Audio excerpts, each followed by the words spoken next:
இன்றைக்கி நம்மளுடைய சேனலில் மிளகு ரசம் எப்படி செய்கிறதுன்னு தான் பார்க்க போகிறோம்.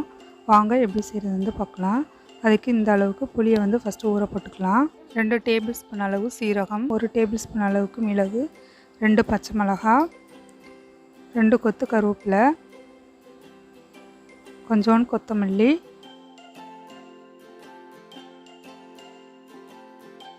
ஒரு 20 பல் அளவுக்கு பூண்டு, 2 பெருங்காயம். இதை கொரகொரப்பாக அரைச்சி எடுத்துக்கலாம். இந்த மாதிரி இப்போ புளியை கரைச்சி தண்ணி எடுத்துக்கலாம்.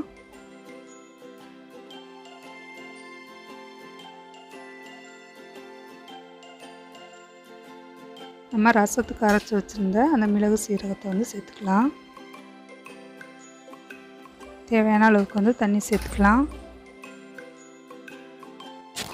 இப்போ கடாயை காய வச்சு நான் 1 டேபிள் ஸ்பூன் அளவுக்கு எண்ணெய் சேர்த்துருக்கேன். 3 காஞ்ச மிளகாய், 3 தக்காளி, இதை நல்லா சுட்டு எடுத்துக்கலாம்.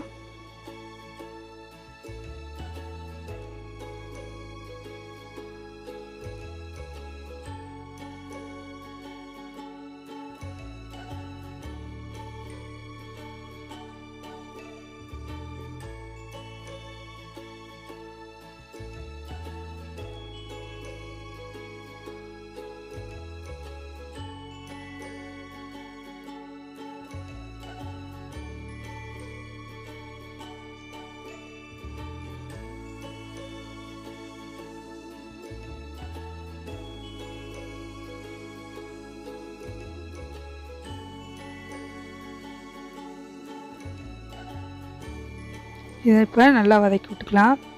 லோ ஃப்ளேமில் வச்சு வதக்கி விட்டுக்கலாம். நான் எண்ணெய் கொஞ்சமாக ஊற்றிருக்கேன். உங்களுக்கு தேவைன்னா எண்ணெய் கூட கொஞ்சம் ஊற்றிக்கோங்க.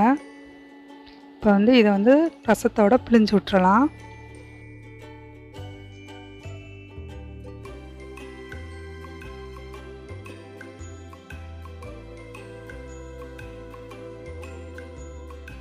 நல்லா பிழிஞ்சு எடுத்தாச்சு.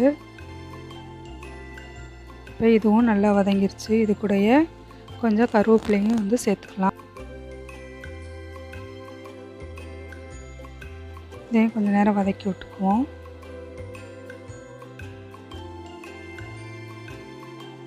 இப்போ நம்ம கரைச்சி வச்சுருந்த அந்த ரசத்தை ஊற்றிடலாம். ரசத்தை ரொம்ப நேரம் கொதிக்க விடாமல் அந்த சைடெலாம் நுர தட்டி வரும், அந்த அளவுக்கு வந்தால் போதும்.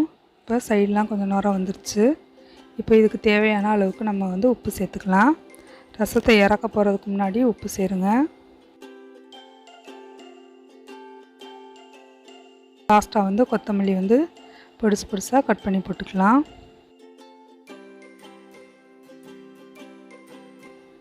உங்களுக்கு என்னோடய வீடியோ பிடிச்சிருந்தா ரசான்ஸ் ஹோமுக்கு சப்ஸ்கிரைப் பண்ணுங்கள். இப்போ நம்மளுடைய ரசம் ரெடி ஆயிடுச்சு.